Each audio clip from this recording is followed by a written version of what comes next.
ওইখানে বাসায় গিয়েছিলাম, তিনি গেছিল। আরেক স্বেচ্ছাসেবী অসুস্থ ছিল দেওয়ানগঞ্জ, সেখানে থেকে গিয়েছিল।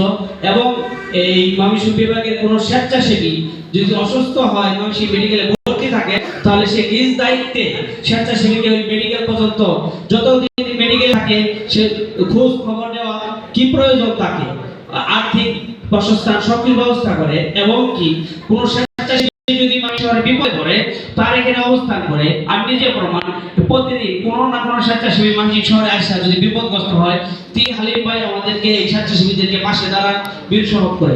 তার সাথে কথা বললেন নয়, তিনি এসা নামাজের পর থেকে রাতে 12টা পর্যন্ত মেডিকেলে কাটার পরে আসি ঘুমাই। তো উনি একজন খুবই ব্যস্ত মানুষ, উনি খুব ভালো মানুষ। যেমন ধরেন রাসূল সাল্লাল্লাহু যখন শাসন করতেন, যখন দেশ চালাতেন, যখন এসা নামাজের পর বের হয়ে যেতেন যে দেশের এলাকায় গরিব লাগবে আসে কিনা, অসুস্থ লোক আছে কিনা দেখাশোনা করার জন্য। সেই আব্দুল হালিম ভাই তার অনুসারী হয়ে ঠিক এমনভাবে এই কাজগুলো করে যাচ্ছে, খুব মনোমুগ্ধকর।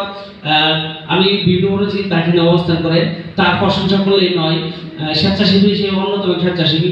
আর হচ্ছে তার নামে যে মানুষগুলো সমালোচনা করেন, আসলে কথা এটা ঠিক না, আসলে জানেন না তার সম্পর্কে হয়তো বলেন এটি।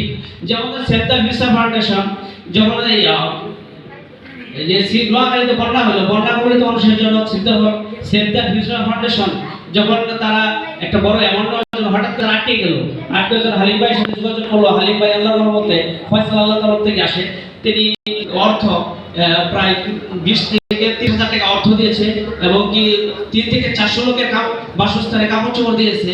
তো এবং কি 40 কেজি চাউল এটা উনি তাদের ব্যবস্থা করে দিয়েছে। তো বিষয়টা হচ্ছে কাউকে জেনে শুনে সমালোচনা করবেন, আসলে স্বেচ্ছাসেবী আমরা আসছি, কিন্তু আসলে একজন আরেকজনের নাম বুঝে শুনে সমালোচনা করে ফেলে না। কিন্তু আমি যতটুকু জানি, আমি ব্যক্তিগত মতামত, স্বেচ্ছাসেবী সম্পর্কে মত করার আগে তার সম্পর্কে অবশ্যই আমার যত কয়েকজন সঙ্গে জানবেন উনি মানুষটা কেমন। স্বেচ্ছাসেবী হিসেবে ময়মনসিংহ রক্তযোদ্ধা, ময়মনসিংহের স্বেচ্ছাসেবী হিসেবে আমরা যারা আছি সবাই চিনি না, সবাই চিনি স্বেচ্ছাসেবী হালিম ভাই ময়মনসিংহের একটু ভালো মানুষ, স্বেচ্ছাসেবী হিসেবে সবাই অবস্থান করে। এমন কোনো দিন নাই, এমন কোনো স্বেচ্ছাসেবী নাই যে ময়মনসিংহ শহরে আইসা রক্ত দিতে আইসা যদি বিপদগ্রস্ত হয়ে যায়, তো আটকে পড়ে যায়, রাতে তাকে বাসস্থান ব্যবস্থা করে।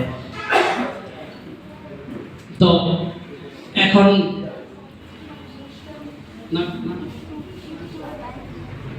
হুজুর আপনি সামনে আসেন।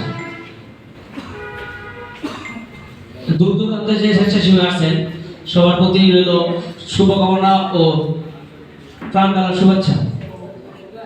স্বেচ্ছাসেবী ফাউন্ডেশন টাঙ্গাইল, এই সামনে